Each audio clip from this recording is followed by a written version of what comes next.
समन्ता चक्रवालेषु अत्रा गच्छन्तु देवता सद्धम्मं मुनिराजस्य सुनन्तु सग्ग मोक्खदं ධම්මස්සවන කාලෝ අයං බදන්තා ධම්මස්සවන කාලෝ අයං බදන්තා ධම්මස්සවන කාලෝ අයං බදන්තා නමෝ තස්ස භගවතෝ අරහතෝ සම්මා සම්බුද්දස්ස නමෝ තස්ස භගවතෝ අරහතෝ සම්මා සම්බුද්දස්ස නමෝ තස්ස භගවතෝ අරහතෝ සම්මා සම්බුද්දස්ස අනිච්චානුපස්සනම් භාවෙන්තෝ නිච්ච සංඥම් පජහති තී. වන්දනීය පූජනීය ලෝකවාසී මහා සංඝරත්නයන් අවසරයි. ශ්‍රද්ධාවන්ත කාරුණික ගුණවන්ත පින්වත්නි, අද දවසේත් බුදුරජාණන් වහන්සේ දේශනා කළ උතුම් ධර්ම පරියායක් පිළිබඳව සාකච්ඡා කරන්නට සූදානම් වෙන අවස්ථාව. තෙරුවන් සරණ යාම තුළ අපි දන්නවා බුදු පියාණන් වහන්සේ සරණ යාම, ධර්මයේ සරණ යාම, සංඝරත්නයේ සරණ යාම කියන්නේ මේ ශාසනයේ පදනම. ඒ තෙරුවන් සරණ යාම තුල තමයි, තෙරුවන් පිහිට කර ගැනීම තුල තමයි ශ්‍රාවකයා පංචශීලාදී උතුම් පාතිමොක්ඛ සංවර සීලාදී පිහිටලා එතරින් එහාට සිදු කරන්න තියෙන ගැඹුරු අධ්‍යාත්මික පිළිවෙත් මාර්ගය පුරුදු පුහුණු කරමින් තෙරුවන් සරණ යාම පදනම් කරගත්ත නිර්වාණ ධර්මය සාක්ෂාත් කිරීම කියන එක සිද්ධ වෙන්නේ.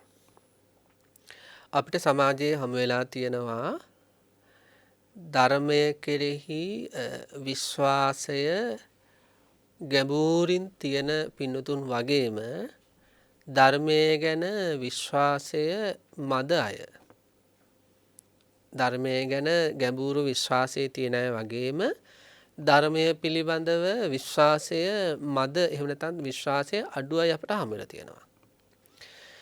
ඒක මේ පිළිවෙතට විශාල හානියක්. අපට තථාගත ශ්‍රී සද්ධර්මය ගැන ගැඹුරු විශ්වාසයක් තියෙන්න ඕනේ. ඒක මෙන්න මෙහෙම ඇති වෙන්න ඕන. දැන් අපි හිතමු යම් කිසි කෙනෙකුට මෙන්න මෙහෙම අදහසක් තියෙනවා. මට නම් කවදාවත් චිත්ත සමාධියක් උපදවා ගන්න බෑ. මට නම් කවදාවත් මානසික ඒකාග්‍රතාවයක් මේ ජීවිතේ දරන්න උපදවා ගන්න බැරි වෙයි කියලා කෙනෙකුගේ හිතේ වැරදි සංකල්පයක් තියෙනවා. එයාට හැබැයි ධර්මයේ කෙරෙහි විශ්වාසය ඉපදුනොත් ඒ සංකල්පය බැහැර වෙලා යනවා. ඇයි එහෙම කියන්නේ? බුදුරජාණන් වහන්සේ පැහැදිලිවම ධර්මයේ තුල විග්‍රහ කරලා තියෙනවා සමාධිය කියන්නේ හේතුඵල ධමයක්. සමාධිය කියන්නේ ඵලය නම් ඒකට හේතු තියෙනවා. ඒ හේතු ටික සකස් කළොත් ඵලය ඇති වෙන එක මායයටවත් නවත්තන්න බෑ.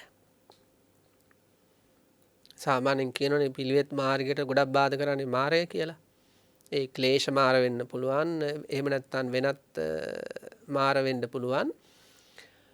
ඒ කුමන දෙයකටවත් කිසියම් බලපෑමක් කරන්න බෑ. චිත්ත සමාධියකට අවශ්‍ය හේතු ටික සකස් වුණොත් ධර්මතාවයක් විදියට සමාධිය උපදිනවා. බුදුරජාණන් වහන්සේ දේශනා කළ තියෙනවා චිත්ත සමාධියකට ඍජුව බලපාන හේතු ටික.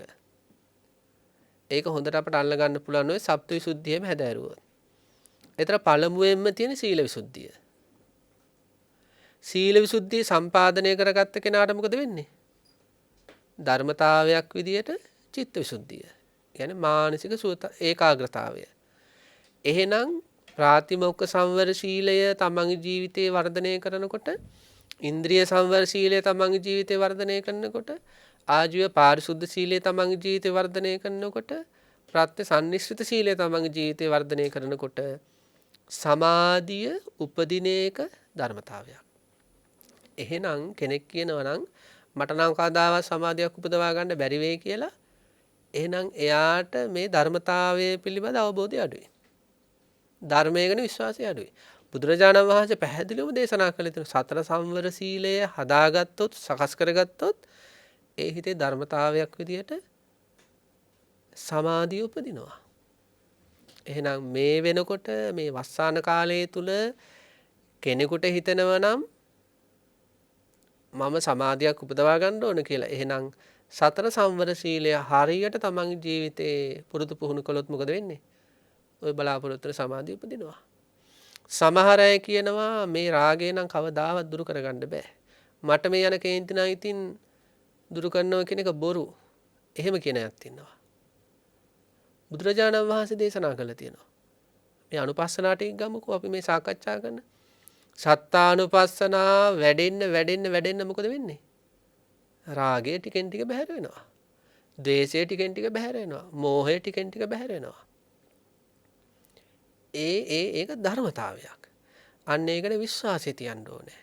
ඒ විශ්වාසය කියන්නේ ධර්මයේ ගැන ලොකු විශ්වාසයක් තියෙන කෙනා දන්නවා මේ වෙලාවේ මගේ හිතේ රාගය තියෙනවා තමයි. හැබැයි මේ අනුපස්සනා ටික මේ විදර්ශනාව වැඩුවොත් මේ රාගයට උන්හිටි තැන්න තියෙනවා.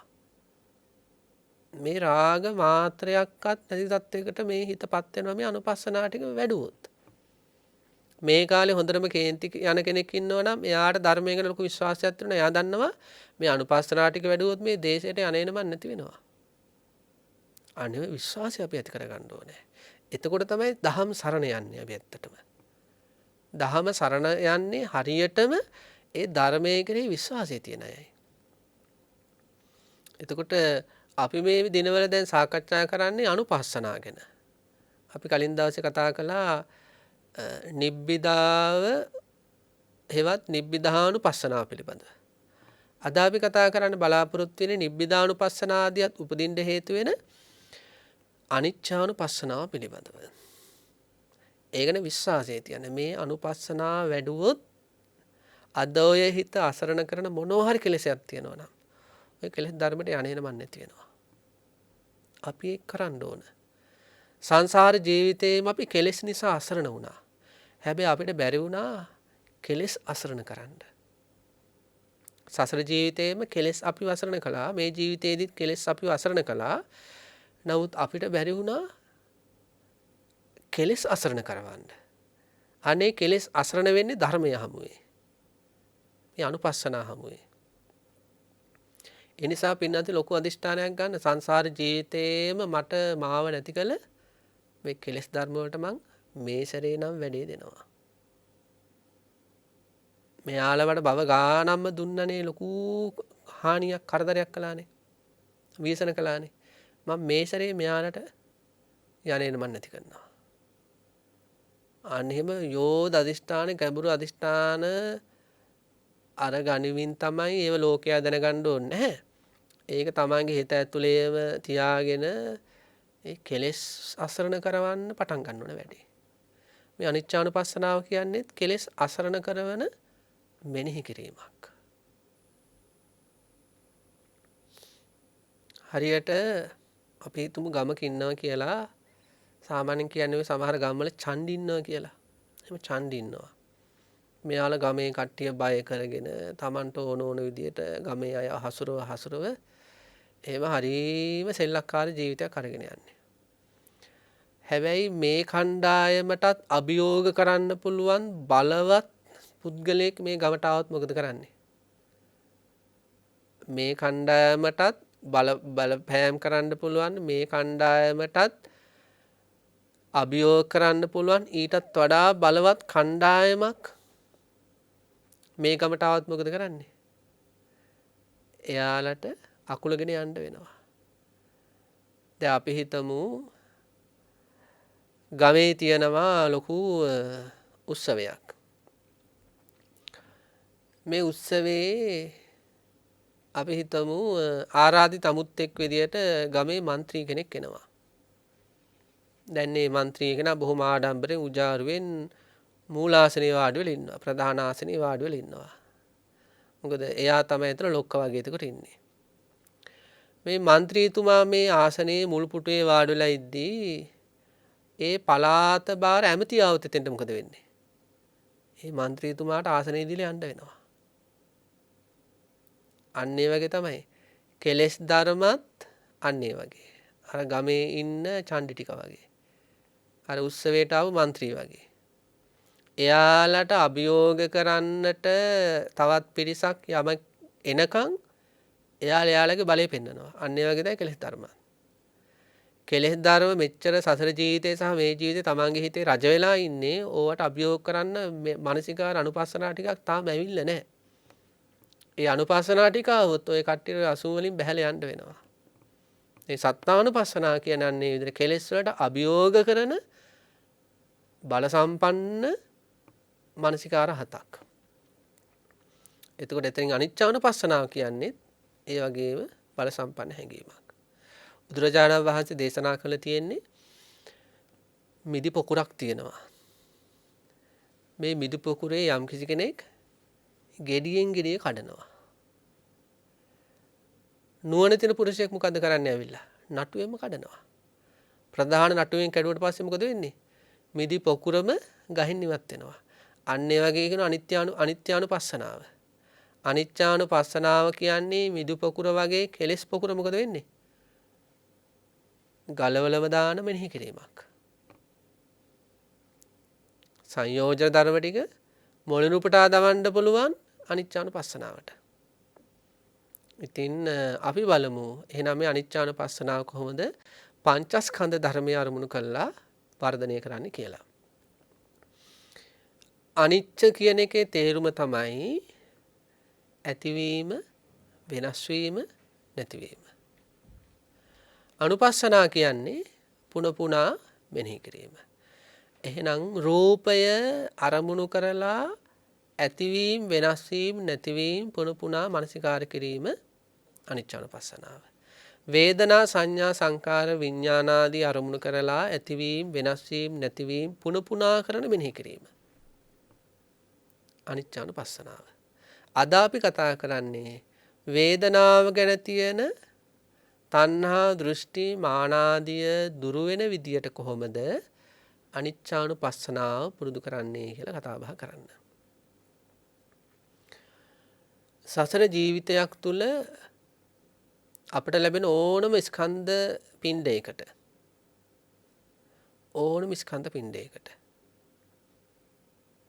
ඔය මනුෂ්‍ය ලෝක වේවා, දිව්‍ය ලෝක වේවා, තිරිසන් ලෝක වේවා, නිර්යාදිතන් වේවා, ඒ ඕනම ස්කන්ධ පිණ්ඩයකට වේදනාව උපදින ස්වභාවයක් තියෙනවා. කොටිම කිව්වොත් ඔළුවේ ඉන්න උකුණට උනත් වේදනාව උපදිනවා. සැප වේදනාව උපදිනවා, දුක් වේදනාව උපදිනවා, උපේක්ෂා වේදනාව උපදිනවා. ඒ වගේම පොළව හාරගෙන හැංගිලා වගේ ඉන්න පුංචිම සතෙක් තමයි බින්කුණ්ඩ කියන්නේ. ඒ සතාටත් වේදනාව උපදිනවා. පොළව යට හැංගිලා ඉන්න ගැඩවිලක් කියන්නේ වේදනාව උපදින ස්වභාවයේ පංචස්කන්ධයක්. නිරි සතාටත් එහෙමයි. නිරි සතාටත් සැප නොලැබුණාට සැප ලැබුණොත් සැප වේදනාව උපදින ස්වභාවයක් තියෙනවා. දුක් වේදනාව උපදින ස්වභාවයක් තියෙනවා. උපේක්ෂා වේදනාව උපදින ස්වභාවයක් තියෙනවා. දෙවියන්ටත් එහෙමයි. එතකොට කොහේ මේ ස්කන්ධ පරම්පරාව පහළ වුණත් ඒ ස්කන්ධය ඇසුරු කරගෙන වේදනාව උපදින ස්වභාවයක් තියෙනවා. දැන් මනුස්ස ලෝකයක අපි දන්න ඉස්සෙල්ලාම පහළ වෙන්නේ අතීත කර්මයේ බලපෑම හේතු වෙලා ප්‍රතිසන්දි සිත පහළ වෙනවා. ඒ සිත පහළ වෙනවත් එක්ක මොකද වෙන්නේ? ඒකත් එක්කම වේදනාව, සංඥාව, සංකාර පහළ වෙනවා. ඒක අවබෝධ කර ගැනීමට අපි විඥානපච්චය නාම රූපං කියලා අපි එහෙම සඳහන් කරනවා මේක අවබෝධ කර ගැනීමට. නමුත් විඥානයේ පහළ වීමත් එක්කම වේදනා, සංඥා, සංඛාර ආදී අනිකුත් නාම ධර්මය පහළ වෙනවා. ඒකම කර්මජ රූප කලාප වශයෙන් කාය ආයතනය පහළ වෙනවා. එතකොට අන්න ඒ මොහොතේ ඉඳලා මොකද වෙන්නේ? අපේ මේ පංචස්කන්ධ ධර්මය ඇසුරු කරගෙන වේදනා පහළ වෙනවා. මේ වේදනා ගැන පුහුදුණු සත්‍යයන්ට තියෙන්නේ මුලාවක්. ඒ මුලාව තමයි වේදනාව කියන්නේ නිත්‍ය දෙයක්. වේදනාව කියන්නේ සැප දෙයක්. වේදනාව කියන්නේ ආත්මීය ධර්මයක් කියලා. ආත්මයක් තියෙන හැඟීමක් කියලා තමයි අදහස තියෙන්නේ. ඒ හැඟීමෙන් ඒ ලැබෙන වේදනා අත්දකින්න. ඒක චක්කු සම්පස්සජ වේදනාව වෙන්න පුළුවන්. කාය සම්පස්සජ වේදනාව වෙන්න පුළුවන්.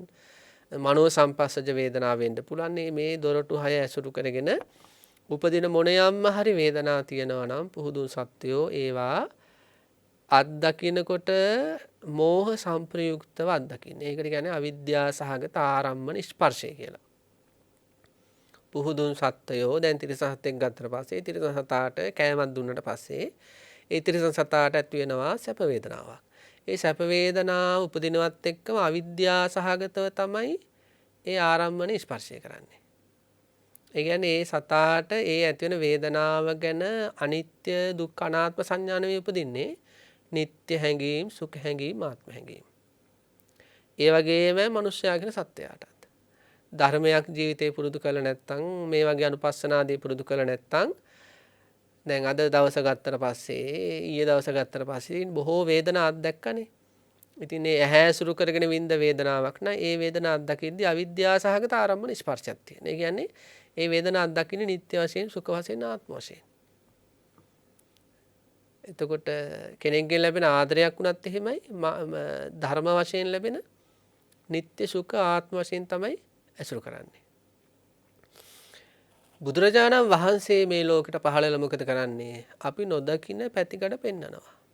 ඒ චක්කු සම්පස්සජ වේවා, සෝත සම්පස්සජ වේවා, ගාන සම්පස්සජ වේවා, જીවහා සම්පස්සජ වේවා, කාය සම්පස්සජ වේවා, මනෝ සම්පස්සජ වේවා, මේ ඕනෑම වේදනාවක් තුල අනිත්‍ය ලක්ෂණේ තියෙනවා. දුක්ඛ ලක්ෂණේ තියෙනවා. අනාත්ම ලක්ෂණේ තියෙනවා. ඒක බුදුරජාණන් වහන්සේ විසින් පමණමයි අවබෝධ කරගන්නේ. ඒක ජෛනයන්ටවත් නැත්නම් නිගණ්ඨනාථ පුත්‍ර ආදී ඒ ශාස්ත්‍රවරුන්ටවත් සංජය බෙල්ලට්ටි පුත්ත වගේ ශාස්ත්‍රු මේ ලෝකයේ බුද්ධ කාලයේ හෝ ඊට කලින් හෝ ඊට පසු කාලීනව හෝ පහළ කිසිම ශාස්ත්‍රුන් වහන්සේ නමකට අද වුණත් අපේ ලෝකයේ විවිධ ආගම් ශාස්ත්‍රවරු ඉන්නවා ආගමික ශාස්ත්‍රවරු ඒ කිසිම ශාස්ත්‍රවරයන් වහන්සේ නමකට හසුුනේ නැහැ වේදනාවේ අනිත්‍ය ලක්ෂණයක් තියෙනවා කියලා. වේදනාවේ දුක්ඛ ලක්ෂණයක් තියෙනවා කියලා. වේදනාවේ අනාත්ම ලක්ෂණයක් තියෙනවා කියලා. අපි ඒකෙම අපේ ශාස්ත්‍රුන් වහන්සේ ගැන ලොකු ගෞරවයක් ඇති කරගන්න ඕන.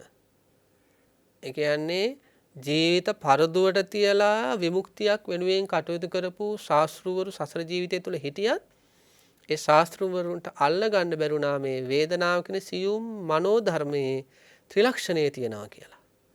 ඒකට අසංකීය කල්ප ගණන් පාරමිතා පුරාගෙන ආපු මහා බෝධිසත්වයන් වහන්සේ නමක් තමයි බුද්ධත්වයේ සාක්ෂාත් කරමින් අවබෝධ කරගත්තේ මේ වේදනාවේ කුමන වේදනාවක නමුත් ඒක කාමාවචර වෙන්න පුළුවන් රූපාවචර වෙන්න පුළුවන් ඒ මොන ලෝකයක නමුත් පහළ වෙන අරූපාවචර හරි වෙන්න පුළුවන් පහළ වෙන වේදනා තියෙනවා නම් ඒ පහළ වෙන වේදනාවල ත්‍රිලක්ෂණය තියෙනවා කියලා මතු කරගත්තේ අපේ සම්මා සම්බුදු පියාණන් වහන්සේ. ඒකෙන් අපි තේරුම් ගන්න ඕනේ මේක අපිට දැන් අහලා මේක සාමාන්‍ය දෙයක් වුණත් මේක ලේසි පහසු දෙයක් නෙවෙයි.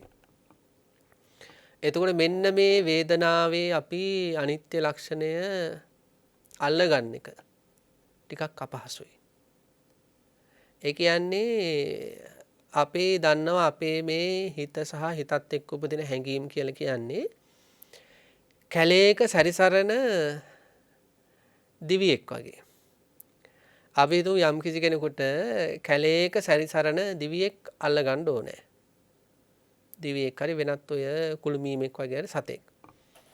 ඉතින් මොකද කරන්නේ? ඒ සතා එක තැනක ඉන්න සතෙක් නෙමෙයි. හැමතිස්සෙම අර හෙට දුවනවා මෙහෙට පයින්නවා. ඒ එක තැනක ඉන්න සතෙක් නෙමෙයි.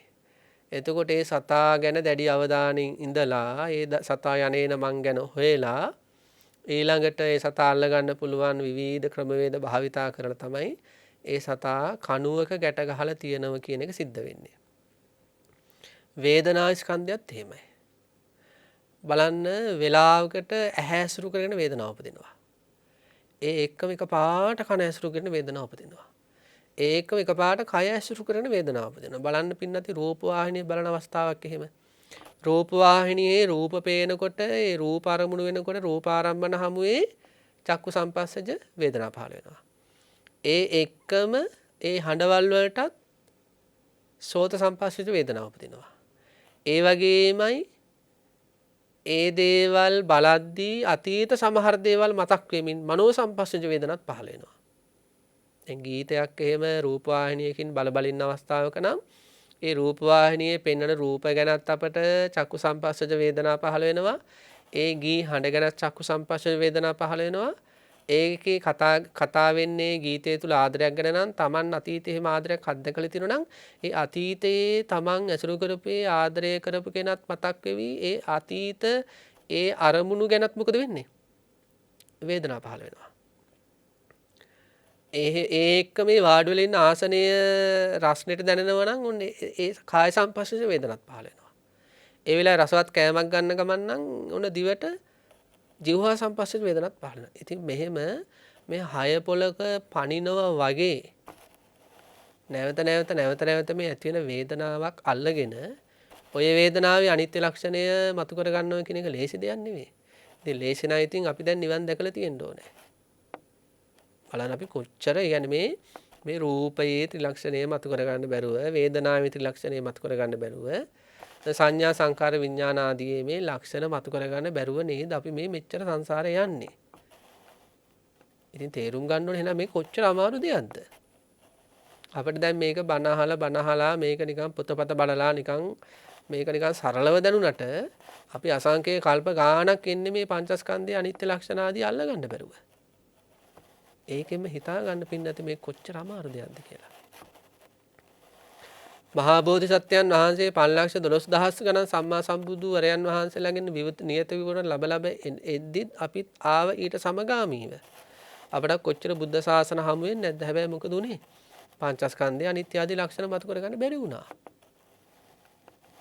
ඉතින් ඒකයි අදටත් මේ නිවන් දකින්න බැරි වෙලා ඉන්නේ.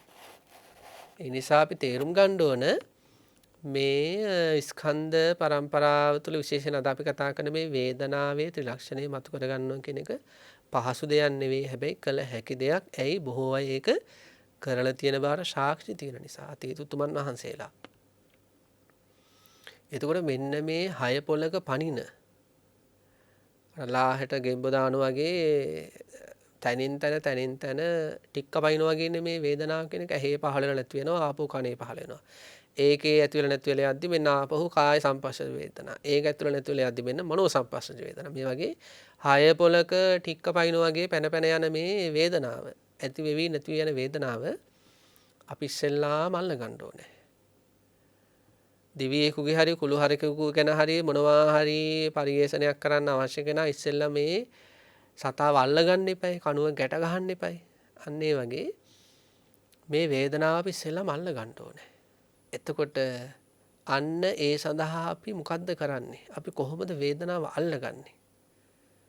මේ හය පොලේ පනින වේදනාව අල්ලගන්න අපි ඉස්සෙල්ලාම බලන්න ඕන අපිට මේ වේදනාව පහසුවෙන් අල්ලගන්න පුළුවන් මොකේද? චක්කු සංපස්සජ වේදනාවද, ගාන සංපස්සජ වේදනාවද, જીවහා සංපස්සජ වේදනාවද, සෝත සංපස්සජ වේදනාවද, මනෝ සංපස්සජ වේදනාවද, කාය සංපස්සජ වේදනාවද කියලා බලන්න ඕනේ. වැඩිපුරම අපට අල්ලගන්න පහසු මොන වේදනාවද? කාය සංපස්සජ. ඇයි එහෙම කියන්නේ? හිතගෙන හිටියොත් වැඩි වෙලා අපිට වැඩිපුර දැනෙන්නේ මොකද්ද? කාය සංපස්සජ වේදනාව. හාන්ස් වෙලා හිටියොත් අපිට වැඩිපුර දැනෙන්නේ මොකද්ද? කාය සංපස්සජ වේදනාව. අපි දෛනික ජීවිතේ වැඩ කටයුතු කරද්දී අපිට කොන්ද රිදෙනවා කියලා, කකුල් රිදෙනවා කියලා, අත් රිදෙනවා කියලා අපිට එහෙම ඒ දැනෙන්නේ මොනවද? කාය සංපස්සජ වේදනා. ලෙඩක් හැදුනට පස්සේ අපිට වැඩිපුරම දැනෙන්නේ මොකද්ද? උණ, හෙම්බිරිසා, ඩෙන්ගු, කොරෝනා ආදී මේ රෝගාබාධ හටගත්තාම වැඩිපුර අපිට දැනෙන්නේ මොකද්ද? කාය සංපස්සජ වේදනාව. එහෙනම් අපිට ටිකක් ප්‍රකටයි මේ ඕලාරික මේ ගොරෝසු විදියට හටගන්න කාය සංපස්සජ වේදනාව. ඔන්න උතරින් අපි වේදනානුපස්සනාවට රින් ගන්න ඕනේ. අනිච්චානුපස්සනාව තුළ තියෙන වේදනාව පිළිබඳව අනිත්‍ය ලක්ෂණය මත කරගන්න කාය සංපස්සජ වේදනාවෙන් අපි රින් ගන්න ඕනේ. ඒ සඳහා මොකක්ද අපි කරන්න ඕනේ? ඒ සඳහා අපි කරන්න ඕනේ මේකට ඉතින් පරයන්කය අවශ්‍යයි. පරයන්කය අවශ්‍යයි. අනිත්‍ය සංඥා හැම විග්‍රහ කරද්දී ගිරිමානන්ද සූත්‍රවල එහෙම තියෙන්නේ. අරඤ්‍යගතෝ වා රුක්ක මූලගතෝ වා ශුඤ්ඤාගාරගතෝ වා ඉති පරිසංචික්කති රූපා අනිච්චා වේදනා අනිච්චා එහෙම තියෙන්නේ. ඒ නිසා අපි මේක පරයන්කයකට ගිහිල්ලා හුදකලාව තමන්ගේ නිවස තුළ හරි හුදකලා වෙලා මොකද කරන්නේ පරයන්ක භාවනාවක් වශයෙන් අපි වේදනාව ඇසුරු කරගෙන මේ අනිච්චානුපස්සනාව පුරුදු පුහුණු කරන්න කාය සම්පස්සජ වේදනාව ඒ විදිහට අල්ල ගන්න ඕනේ. ඒක අල්ලගන්නේ මෙන්න මෙහෙමයි. භාවනාවකට ගිහිල්ලා පරයන්කේ වාඩි වෙලා අපි කයට හිත ගන්න ඕනේ. මෙතන ඉඳලා හොඳට අහගෙන ඉන්න ඕනේ පින්නත්නි මෙතන තමයි ප්‍රවිෂ්ඨය වෙන්නේ. භාවනා පරයන්කයට ගිහිල්ලා මොකද වෙන්නේ? ඔන්න භාවනාවේ වාඩි වෙලා කයට හිත ගන්න ඕනේ. කයට හිත අරගෙන කයේ කොහේද දැනෙන්නේ කියලා අවධානය යොමු කරන්න ඕන. ඔන්න එතකොට අපිට දැනෙනවා කොන්ද ප්‍රදේශය. ඒ හරිය ටිකක් විදුලියක් යනවා වගේ නිකන් අපිට එහෙම වේදනා පරම්පරාවක් දැනෙනවා. එතකොට මේ කොන්ද ප්‍රදේශයේ දැනෙන වේදනා ගැන අපි අවධානයෙන් ඉන්නවා. එතකොටම අපිට දැනුනොත් එහෙම උරිස්වල වේදනා. උරිස් ඇසුරු කරගෙන වේදනා පරම්පරාවක් පහළ වෙනවා. එතකොට අන්න ඒ වේදනාවට හිත ගන්නවා. ඒ වේදනාව එතකොට ප්‍රකට වෙනවා. ඒ වේදනාව අත්දැක ඉද්දී අපිට එකපාරට දනිස්සල වේදනාවක් ප්‍රකට වෙනවා. එතකොට මොකද කරන්නේ? දනිස්සල වේදනාවට හිත ගන්නවා. දනිස්සල වේදනාව අත්දැක ඉද්දී අපිට මොකද වෙන්නේ? එකපාරට ආපහු මේ උරපතු වල වේදනාවක් ඇති වෙනවා. ඔන්න ඒ වේදනාවට හිත ගන්නවා. ඒ තුල වාසය කරද්දී ඒ වේදනා පරම්පරාව අත්දැක එකපාරට උන උදරය ප්‍රදේශයේ වේදනාවක් ඇතිවෙනවා. ඒක අත්දැක ඉන්නවා. ඒ විදියට පරයන්කට වාඩි වෙලා මේ කයට හිත ගත්තට පස්සේ අපිට දැනෙනවා මේ වේදනාව එක එක තැන්වල ඇති වෙන යම් ස්පර්ශ නිසා. දැන් සමහර අවස්ථාවල දැන් ෆෑන් එකක් ළඟ නම් ඉන්නේ. ඔන්න ෆෑන් එකේ හුලම් මූණට වදිනකොට ඔන්න එතන වේදනාවක් හට ගන්නවා. සමහර අවස්ථාවල එකපාරට මැස්සෙක් ඇවිල්ලා ඔන්න නළලට වහනවා. එතකොට වේදනාවක් හට ගන්නවා. කාය සම්පස්සජ වේදනා. ඒ වගේ සුළඟ හරි මැසි මදුරුවන් හරි එහෙම නැත්තම් ඒ කායික පැවැත්ම තුල කොන්දේ හරි බෙල්ලේ හරි ඒ වගේ විවිධ තැන්වල වේදනා ප්‍රකට වෙනකොට පින්නත් යන්නේ ඒ වේදනාවන් දැනි උත්සාහ කරන්න ඕනේ. ඉතින් මේක කරද්දී පුරුදු නැති හිතක් නම් ඉතින් එක එක දේවල් පස්සේ දුවයි. අතීතයට දුවයි, ඒ වෙලාවේ ඇහෙන ශබ්ද පිටිපස්සේ දුවයි. එහෙම එක එක දේවල් පිටිපස්සේ දුවන්න පුළුවන්. ඉතින් මේ හැම වෙලේම සිහියෙන් නුවණින් වීරයෙන් නැවත කාය සංපස්සජ වේදනාව ප්‍රකට කර ගන්න ඕන. මේක තමයි වේදනානුපස්සනාව තුල අනිච්චානුපස්සනාවේ ප්‍රවිෂ්ඨය. ඒ වේදනාවන්ම කාය සංපස්සජ වේදනාවම අල්ල ගන්න උත්සාහ කරන්න ඕනේ. මෙහෙම අල්ල ගනිමින් වාසය කරද්දී මෙයාට ප්‍රකට වෙනවා මේ වේදනාව කියන්නේ එක තැනක ඇති වෙලා නැවත වෙන තැන්වල හටගන්න එකක් කියලා. එනේ වේදනාව කියන්නේ යම්කිසි ඇතිවීමක් වෙනස් වීමක් නැතිවීමක් ගැන සංඥා පහළ වෙනවා. ඒ කියන්නේ දැන් කොන්ද ප්‍රදේශයේ වුණ වේදනා පරම්පරාව අත්දැක ඉද්දී එකපාරට දනිස්සල වේදනාව ඇති වෙනවා. එතකොට කොන්දේ වේදනාව නිරුද්ධයි. ඒ කියන්නේ එතන අනිත්‍ය ලක්ෂණ ප්‍රකට වුණා. ඊළඟට දනිස්සල වේදනාව අත්දැක ඉද්දී එකපාරට මාපහු වොන්න ඔය නළල ප්‍රදේශයේ හරි වෙන කොහේ හරි දැනෙන්න පටන් ගන්නවා. එතකොට දනිස්සල වේදනාව නිරුද්ධයි. ඒක මෙයාට අදහසක් එනවා අත්දැකීමක් විදියට.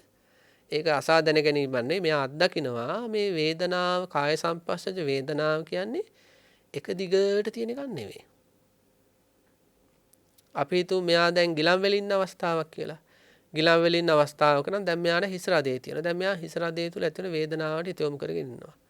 එතකොට මෙයාට දැනෙනවා මේ වේදනාව ඇති වෙනවා නැති වෙනවා. ආපහු ඇති වෙනවා නැති වෙනවා. ඒකම අපි හිතුව මෙයාට දැනෙනවා එකපාරට මොන්න ඒ හිස් රදේ තුල ඇති වෙන වේදනාව අත්දැක හිටපු කෙනාට මැස්සෙක් හරි මූණට වැහුවට පස්සේ ඔන්න එකපාරට එතන ප්‍රකට වෙනවා. එතකොට අර කලින් අර හිස් රදේ තුල ඇති වුණ වේදනාවල් අප්‍රකට වෙලා මේ මැස්සා අර කිති කවනවා වගේ හැම ඇසුරු කරගෙන ඇති වෙන වේදනාව තමයි ප්‍රකට වෙන්නේ. ඒ වගේ කාය සම්පස්සජ වේදනාවලව මෙයා හිත පිහිටුව විද්දී මෙයාට ටිකක් ප්‍රකට වෙනවා වේදනාවේ අනිත්‍ය ස්වභාවය. ඊට පස්සේ මෙයාට පින්නති දැනෙනවා මේ වේදනාව ඒක අත්දැකපු අය ඇති මේ විදියට ඉද්දි මෙයාට දැනෙනුණු ශරීරෙම තනිකර පණුගුලියක් වගේ කියලා. ඒ කියන්නේ මේක වේදනාව වේගෙන් නැති වෙන එකක්. එනේ මුළු ශරීරෙම ඒක තමයි පින්නති පුදුමේ කියන්නේ දැන් අපි දැන් සාමාන්‍ය ජීවිතෙදී අපට ආස්වාද ප්‍රසආසය දැනෙන්නේ නැහැ. දැන් මේ කියන කම්ම සමහර අයට මතක් වෙන්නේ නැතුව ඇති නොදැනෙන්නේ නැති හැබැයි දැන් කියද්දි දැනෙන ආස්වාද ප්‍රසආසය. මොන සාමාන්‍ය ජීවිතය ගත කරද්දී අපට ආස්වාද ප්‍රසආසය මුල් කරගත්ත වේදනාව දැනෙන්නේ ප්‍රකට වෙන්නේ නැහැ. හැබැයි සිහිපත් කළාට පස්සේ ඔන්න අපේ නාසිකාව පැත්තට හිත ගිහිල්ලා ආස්වාද ප්‍රසආස සම්බන්ධ වේදනාව දැනෙන්න පටන් ගන්නවා. ඒ කියන්නේ අවධානය යොමු කළොත් අපට ඒ ප්‍රදේශ පිළිබඳ වේදනා එහෙම නැත්නම් දැනීම් ඇති වෙන පටන් ගන්නවා. ඒ වගේ කය ගැන අවධානයක් නැතුව කාය සංපස්සජ වේදනා ගැන අවධානයක් නැතුව බාහිර රූප ශබ්ද ගන්ධ රස ස්පර්ශ ආදී ඔස්සේ දූප හිත කය පැත්තට යොමු කරද්දී මොකද වෙන්නේ? කාය සංපස්සේ හේතු කරගෙන ඇති වෙන වේදනා ටිකෙන් ටික ප්‍රකට වෙන්න පටන් ගන්නවා. අන්තිමට දින කිහිපයක් ඇද්දි මෙයාට මේ මුළු ශරීරෙම වේදනා ගුලියක් වගේ දැනෙන්න පටන් ගන්නවා. වේගෙන් නැති වෙන ඒකයි සිහිපත් කළේ පණු ගුලියක් වගේ නලියන මීමැසි පොදියක් වගේ වේදනා ඉදිකටු වලින් අයින් වගේ කාය සංපස්සජ වේදනා ප්‍රකට වෙනවා. එයාට එතකොට පුළුවන් පින්නතේ වේදනාවලම හිත පිහිටුවාගෙන ඉන්න. මොකද ඒකට පුරුදු කරපු නිසා හිත. සක්මනට ගියත් මොකද කරන්නේ? සක්මන් භාවනාව තුළ මෙයා ඒ পায় බිම තිබුණු পায় ඔසවද්දී ළඟට ඉදිරියට අරගෙන යද්දී නැවත බිමට තියද්දී බිමට තද වෙද්දී කෙන්ඩවල ඇස් වටේ ආදී මේ යටිපතුලේ කාය සංපස්සජ වේදනාය අත්දකිනවා. ඒ වගේ සක්මන් භාවනාව තුලත් වේදනා අත්දැක පරයන්ක භාවනාව තුලත් කාය සංපස්සජ වේදනාව මෙයා අත්දකිනවා. එතකොට මොකද වෙන්නේ? මෙයාගේ මේ කාය සංපස්සජ වේදනාව තුල ඒකාග්‍රතාවයක් ගොඩ නැගෙනවා. ඒ අත්දැකපු අය මේ සමාජය තුළ ඉන්නවා කියලා අපි දන්නවා. හැබැයි බොහෝමයක් නම් නෑ, හරියම සුළුතරයක් ඉන්නේ. මොකද පරයන්ක භාවනාවට හැමදෙනාම කැමති නැති නිසා. නමුත් ඉතින් අපිට මේ කරන්නම වෙනවා මේ අනුපස්සනාවේ වර්ධනය කරගන්න. ඊට පස්සේ මොකද කරන්නේ? මෙන්න මෙයා මේ කාය සංපස්සජ වේදනාවම අත්දැක ඉන්න පුළුවන් කෙනා ඊට පස්සේ මොකද කරන්න ඕන? දැන් අපිට තව තියෙනවා චක්කු සංපස්සජ වේදනාව අවබෝධ කරගන්න ඕන. සෝත සංපස්සජ වේදනා සැප සහ දුක් සහ උපේක්ෂා වශයෙන්. එහෙනම් අපි දන්නවනේ අනුපස්සනාවක් කියලා කියන්නේ ජීවිතේ දැකීමක්නේ. විදර්ශනාව කියන්නේ පංචස්කන්ධය කියන අපේ ජීවිතේ දැකීමනේ, හරියට දැකීමනේ. එතකොට චක්කු සංපස්සජ, සෝත සංපස්සජ, කාය සංපස්සජ ආදී වේදනා අපිට එවෙලෙත් අත්දකින්න පුළුවන්. දැන් බලන්න අර දැන් කායික වේදනාවලම හිත පිහිටුවා ගන්න මට්ටමට ආපු කෙනා හිමීට කන පැත්තට හිත යොමු කරනවා අවධානය. එතකොට මොකද වෙන්නේ? ඔන්න හුළඟේ හඬ ඇහෙනවා. එතකොට ඒ හුළඟේ හඬ ඇහෙනවත් එක්කම අනිවාර්යෙන්ම සබ්බචිත්ත සාධාරණ චෛතසිකයක් වුණ වේදනාව පහළ වෙනවද නැද්ද? අනිවාර්යෙන් පහළ වෙනවා. ඒක ඒ වෙලාවේ යාගේ හිතේ ස්වභාවයත් එක්ක ඒක සැපක් වෙන්න පුළුවන්, නැත්නම් දුකක් වෙන්න පුළුවන්, උපේක්ෂාවක් වෙන්න පුළුවන්. ඒ භාවනාවේ අර කාය සංපස්සජ වේදනා තුළ හිත පිහිටුවාගෙන ඒක තුළ ඒකාග්‍රතාවය ලැබපු කෙනා ඉතින් සංසුන් හිත දැන් තියෙන්නේ. හිමීට කන පැත්තට හිත යොමු කරාට පස්සේ ඔන්න හුළඟේ හඬ ඇහෙනවා. ඒ තුළ මෙයාට ඇති වෙන වේදනාවක්. ඒ වගේම එකපාරට මෙයාට ඇහෙන ඔන්න කවුඩේගේ හඬ. එතකොට අර සුළඟින්ද ඇති වෙන වේදනාව මොකද වෙලා තියෙන්නේ? ඒව නිරුද්ධයි. දැන් කවුඩාරේ ශබ්දය තුළ ඇති වෙන යම්කිසි සැප හරි දුක් හරි උපේක්ෂා හරි වේදනාවක්. ඒ එක්ක මෙයාට ඇහෙන කොහෙක්ගේ හඬ. එතකොට මොකද වෙන්නේ? එතකොට අර කලින් අර ඇහුණු කවුඩු හඬේ හේතු වෙලා ඉපදුණු වේදනාව නිරුද්ධ වෙලා ගිහිල්ලා. ඒකම අපි තු පන්සලක ඉන්නවනම් බෝකොළ හඬ ඇහෙනවා. එතකොට අර කලින් කොහාගේ හඬත් සම්බන්ධ වෙච්ච වේදනත් නිරුද්ධ වෙනවා කියලා. මේ වගේ කනට හිත මේව පිනති කරන්න කියලා අපි සිහිපත් කරනවා. ඒ කියන්නේ අපි සංසාර ජීවිතේම යන්න හේතු වෙලා තියෙන මේ වේදනාවනේ. දැන් අපි දැන් ඇයි සුගතියට කැමති? සුගති කියන්නේ සැප ඇති ගතිය කියන එකනේ. ඒ කියන්නේ මනුස්ස ලෝකෙ උපදින්න කැමති සැප තියෙනවා කියන අදහස හින්දානේ. දිව්‍ය ලෝකෙ උපදින්න කැමති සැප තියෙනවා කියන අදහස හින්දානේ. එක එක අයත් එක්ක සංසාරේ යන්න අදහස හිතේ එන්නේ දුක් විඳින්න නෙවෙයිනේ. සැප විඳින්නනේ යත් එක සසර ගමනේ. එතකොට මේ සැපය කියන එක අපි හිතනවා වගේ සාමාන්‍ය ධර්මයක් නෙවෙයි. භවයෙන් භවයට අපි අරගෙන යන මේ අර සතෙකුට දාන කෙමිනක් වගේ මේක. සතෙක් අල්ල ගන්න දාන, මාළු එහෙම අල්ල ගන්න දාන. ඒ වගේ මේක සංසාර ජීවිතයේම ඉස්සරහට අරගෙන යන්න හේතු වෙන මොකද දැන් වේදනාව හින්දාමනේ තණ්හාව උපදින්නේ. පරිසමුපාදේ ගත්තත් පස්සපච්චය වේදනා වේදනාපච්චය තණ්හා. ඒතරේ සැප වේදනාව වලට තමයි තණ්හාව උපදින්නේ. දුක් වේදනාව වලට තමයි තණ්හාව උපදින්නේ. උපේක්ෂා වේදනාව වලට තමයි තණ්හාව උපදින්නේ. වේදනාව හරිම තීරණාත්මක ධර්මයක්. ඒ තණ්හාව නිසා උපාදාන ඇති වෙනවා. උපාදාන නිසා භවය ඇති වෙනවා. භවය නිසා ජාති ජරා ව්‍යාධි ශෝක පරිදේව. එතකොට යමෙකුගේ වේදනාවට තණ්හා ප්‍රහාණය කළොත් මොකද වෙන්නේ? එහෙනම් උපාදාන නැහැ. එහෙනම් භවේ නැහැ. එහෙනම් ජාති ජරා ව්‍යාධි ශෝක පරිදේව දුක් දෝමනසත් නැහැ. ඉතින් ඒ නිසා මේක බොහොම වටින මානසිකාරයක් මේ අනිච්චානුපස්සනාව තුළ වේදනාවේ අනිත්‍ය දැකීම. එහෙනම් කනට හිත යොමු කරගෙන ඉන්න කෙනාට මොකද වෙන්නේ? දැනෙන්න පටන් ගන්නවා දෙයනේ. දැන් කලින් ඇති වුණා මේ සතා නිසා වේදනාවක්. ඒක නිරුද්ධ වෙනකොට මෙන්න තව සතෙක් නිසා වේදනාවක් ඇති වුණා. ඊළඟට ඒ වේදනාව නිරුද්ධ වෙනකොට මෙන්න බෝකොළ වල හඬ මුල් කරගෙන වේදනාවක් ඉපදුණා. ඒ වගේ වේදනා පරම්පරාවක් එක එක දේවල් අරමුණු කර කර ඇති වෙනවා නැති වෙනවා ඇති වෙනවා නැති වෙනවා ඇති වෙනවා නැති වෙනවා කියලා මෙයාට ප්‍රකට වෙනවා. ඊළඟට ඒ වෙලාවට ජීවහා සංපස්සජ වේදනාදිය ටිකක් ප්‍රකට කරගන්න අමාරුයි. මේ භාවනා වෙලාවට ඊළඟට චක්කු සංපස්සජ වේදනාවක් ටිකක් ප්‍රකට කරගන්න අමාරුයි. S2 වහගෙන ඉන්න නිසා ගාහන සංපස්සජ වේදනාව. දැන් ඒ හරිය තියෙනවා අපි තු මල් සුවඳක් පැතිරෙනවා. නහයට අර වේදන කාය සංපස්සජ වේදනාව හිත පිහිටුවාගෙන ඉන්න කෙනා නහයට හිත යොමු කරද්දී මොකද වෙන්නේ? ඔන්න ගාහන සංපස්සජ වේදනාවට මල් සුවඳක් පැතිරෙනකොට මොකද වෙන්නේ? අන්නේ මල් සුවඳත් එක්කම ඒක ස්පර්ශ වෙනකොට ඔන්න වේදනාවක් හට ගන්නවා. ඒ වගේම තමන් ස්නානය කළ පිරිසුදු වෙලා නම් එතන භාවනාවට ගියේ අන්නේ තමන්නේ පිරිසුදු වෙන භාවිතා කරපු සබන් වර්ගයක සුවඳක් හරි එහෙම පුයර වර්ගයක සුවඳක් හරි තෙල් සුවඳක් හරි හිසේ ගලවපු කියන්නේ භාවනාවක් කරද්දී තමයි දැනෙන්නේ අපිට වෙනදට වඩා දේවල් දැනෙනවා. ඉතා ප්‍රකටව දැනෙනවා.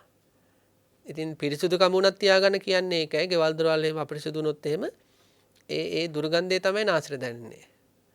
ඉතින් ඒ නිසා හඳුන් කුරු සුවඳක් තිබ්බොත් හඳුන් කුරු සුවඳ දැනෙනවා. එතකොට දැනෙනවා ඒ ඇති වෙන හැම වේදනාවක්ම දෙන්නේ බිදි බිදි යනවනේ. බිදි බිදි යනවනේ. ඉතින් ඊට සාපේක්ෂව තේරුම් ගන්න පුළුවන් අනිකුත් වේදනත් මොකද වෙන්නේ? එන අනිකුත් වේදනත් බිදි බිදි යනවා. එතකොට මේක මගේ පැත්තට විතරද නෑ බාහිර අයගේ පැත්තෙත් ওই ධර්මතාවයම තමයි. අම්මගෙත් එහෙනම් අම්මගේ නාසයට දැනෙන ගඳ සුවඳත් ඒ සම්බන්ධව ඇති වෙන වේදනත් අනිත්‍ය ස්වභාවයටපත් වෙනවා. අම්මගේ කනට ඇහෙන ශබ්ද ගත්තොත් මේ ශබ්ද හම්බුවේ ඇති වෙන වේදනාවත් අනිත්‍ය ස්වභාවයටපත් වෙනවා. අම්මගේ කයට යම් කිසි වේදනාවක් ඇති වෙනවා නම් දැන් අපි හිතමු දැන් අම්මා හිස රදයකින් පෙළෙනවා. දැන් හිස රදයකින් පෙළෙනකොට අම්මට ආදරේ දරුවගේ හිතට හරි අමාරුයි ඒක. අම්මට හිස රදේ කියලා.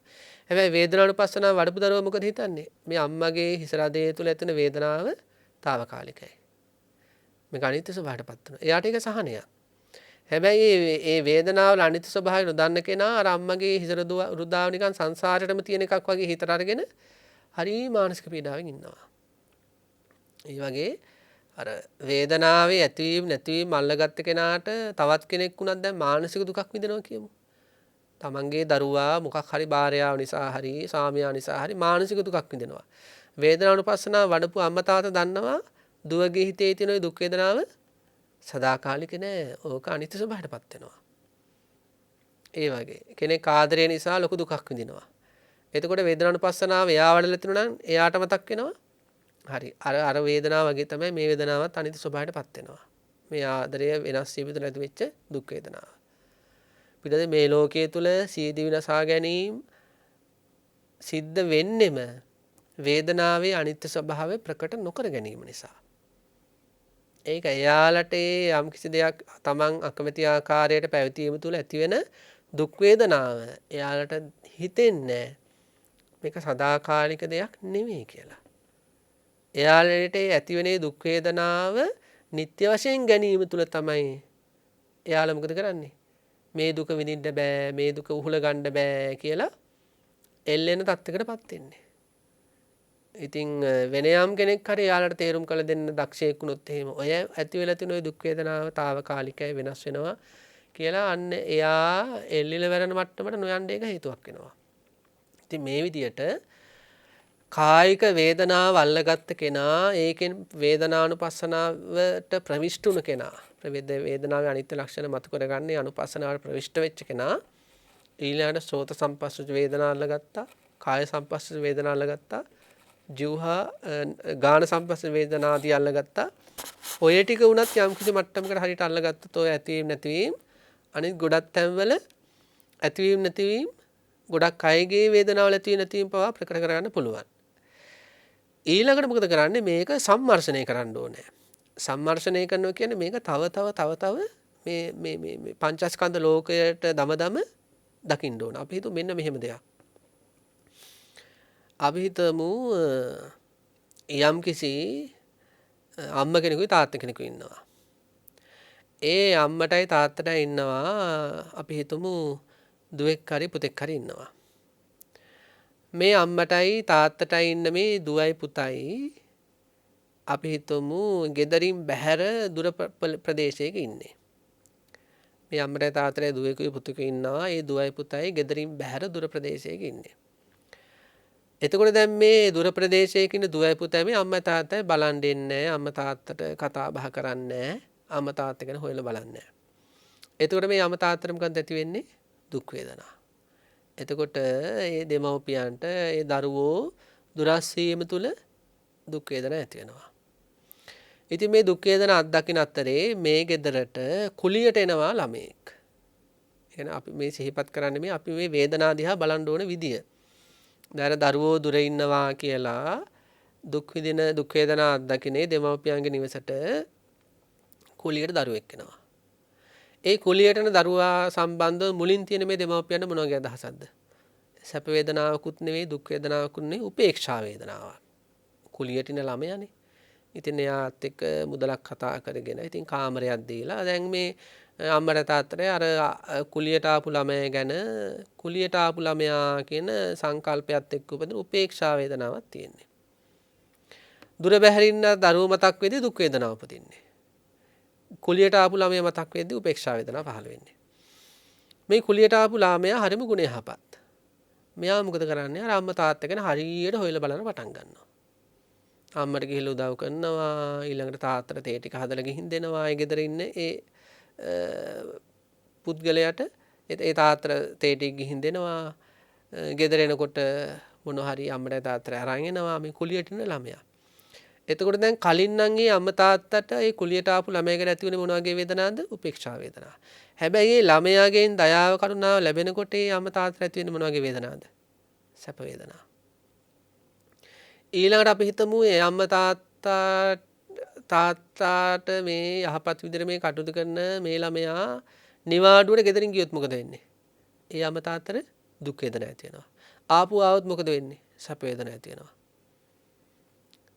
ඒ වගේ අපේ ජීවිතවලත් ඔන්නෝම අත්දැකීම් වගේක් තියෙනවා. කෙනෙකුට අතීතයේ තමන් යමෙකුට ආදරය කළා නම් එයා දකිද්දී ඇති වුණු වේදනා තියෙනවා. එයා කතා කරද්දී ඇති වුණු වේදනා තියෙනවා. එයා වෙනස් වෙද්දී ඇති වුණු වේදනා තියෙනවා. එයා අතහැරෙද්දී ඇති වුණු වේදනා තියෙනවා. එයා නපුරු වෙනකොට ඇති වෙච්ච මානසික වේදනා තමන්ට තියෙනවා. තමන් පුංචි කාලේ ඉඳලා අම්මා ඇසුරු කරද්දී අම්මා අරමුණු කරගෙන අම්මත් එක්ක කටයුතු කරද්දී ඇති වෙච්ච වේදනා තියෙනවා ජීවිතේ වරින් වර. අම්මා මිය ගිහිල්ලා නම් අම්මා මිය යද්දී තමන්ට ඇති වුණු වේදනා. අම්මා ජීවත් වෙන කාලේ ආදරෙන් සලකද්දී තමන්ට ඇති වෙච්ච වේදනා. ඒ වගේම පුංචි කාලේ අම්මා තමන්ට ගහද්දී ඇති වෙච්ච වේදනා. ඒ වගේ තාත්තා ආදි වශයෙන් මේ තමන්ගේ මුළු ජීවිතේම අරගෙන බැලුවොත් පින්නත්නි එක එක්කෙනත් එක්ක අපි ආපු මේ ගනුදෙනුව තුළ එක එක්කෙනා ඇසුරු කරද්දී අපිට ඇති වුණු සැප වේදනා, දුක් වේදනා, උපේක්ෂා වේදනා අපි එකින් එක අරගන්න ඕනේ. ඒකට කියන්නේ සම්මර්ෂණය කරනවා කියලා. එහෙම අරගෙන අපි බලනවා ඒ හැම වේදනාවකම ලක්ෂණය මොකද්ද? අනිත්‍ය ස්වභාවය. දැන් මේ මොහොත ගත්තට පස්සේ මේ මොහොතේ අපිට ධර්ම දේශනාව තුළ අපේ හිතවල සහ ධර්ම ශ්‍රවණය තුළ පිනුතුන් හිතවල මොනවා හරි වේදනාවක් දැන් පහළ වෙනවා. මේ මොහොතට කලින් හටගත්ත වේදනාවට මොනවද වෙලා තියෙන්නේ? නිට්ටය වුණාද අනිත්‍ය වුණාද? අනිත්‍ය වුණා. එතකොට ඊයේ දවසේ ඇති වෙච්ච වේදනාවට මොකද උනේ? අනිත්‍ය වුණා. ගිය සතියේ ඇති වෙච්ච වේදනාවට මොකද උනේ? අනිත්‍ය වුණා. ගිය මාසෙ ඇති වෙච්ච වේදනාවට මොකද උනේ? අනිත්‍ය බාටපත් වුණා. ගිය අවුරුද්දේ ඇති වෙච්ච වේදනාවට මොකද උනේ? අනිත්‍ය බාටපත් වුණා. ගෙවි ගිය අවුරුදු 5ක ඇති වෙච්ච වේදනාවට මොකද උනේ? අනිත්‍ය භාවයටපත් වුණා. ගෙවි ගිය අවුරුදු 10ක ඇති වෙච්ච වේදනාව අනිත්‍ය ස්වභාවයටපත් වුණා. මුළු ජීවිත කාලෙම ඇති වෙච්ච වේදනාව අනිත්‍ය ස්වභාවයටපත් වුණා. ඔය වගේමනේ තමන් ඇසුරු කරන අයගේ වේදනාව.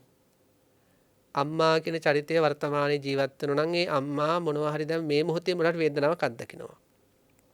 ඒ අම්මා ඊයේ දවසේ අත්දකපු වේදනාවට මොනවද වෙලා තියෙන්නේ? ඒ එකක්වත් ආපු ඇදලා ගන්න පුළුවන්ද? ඒ හැමදේම ඒ තැන්වලම අනිත්‍ය ස්වභාවයටපත් වුණා. අම්මගේ සතිය අත්දකපු වේදනා අනිත්‍ය ස්වභාවයටපත් වුණා. අම්මගේ මාසය අත්දකපු වේදනා අනිත්‍ය ස්වභාවයටපත් වුණා. ගිය අවුරුද්ද විඳපු වේදනා අනිත්‍ය ස්වභාවයටපත් වුණා. අම්මා අවුරුදු 5ක් විතර අත්දකපු වේදනාවලට මොකද උනේ? එකක්වත් නිත්‍ය වුණාද? ඒ හැම වේදනාවක්ම අනිත්‍ය ස්වභාවයටපත් වුණා. Taman සංසාර ගමන පුරාවටම විඳපු වේදනාවට මොකද උනේ? සැප වෙන්න පුළුවන්, දුක් වෙන්න පුළුවන්, උපේක්ෂා වෙන්න. ඒ හැම වේදනා සංතතියක් මොකද උනේ? අනිත්‍ය ස්වභාවයටමපත් උනේ.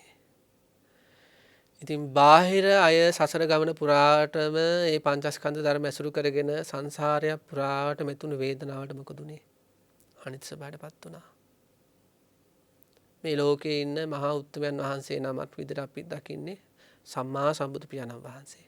සම්මා සම්බුදුරජාණන් වහන්සේ කියන්නේ මහා උත්තමයන් වහන්සේ. නමුත් සම්මා සම්බුදුරජාණන් වහන්සේ ඇසුරු කරගෙන ඉපදුණු වේදනා තියෙනවා නම් ඒ වේදනාවටත් මොකද උනේ? පසේ බුදුරජාණන් වහන්සේලා කියන උතුමන් වහන්සේලා උත්තමයන් වහන්සේලාගේ ජීවිතවල ඇති වුණු වේදනාවලට මොකද උනේ?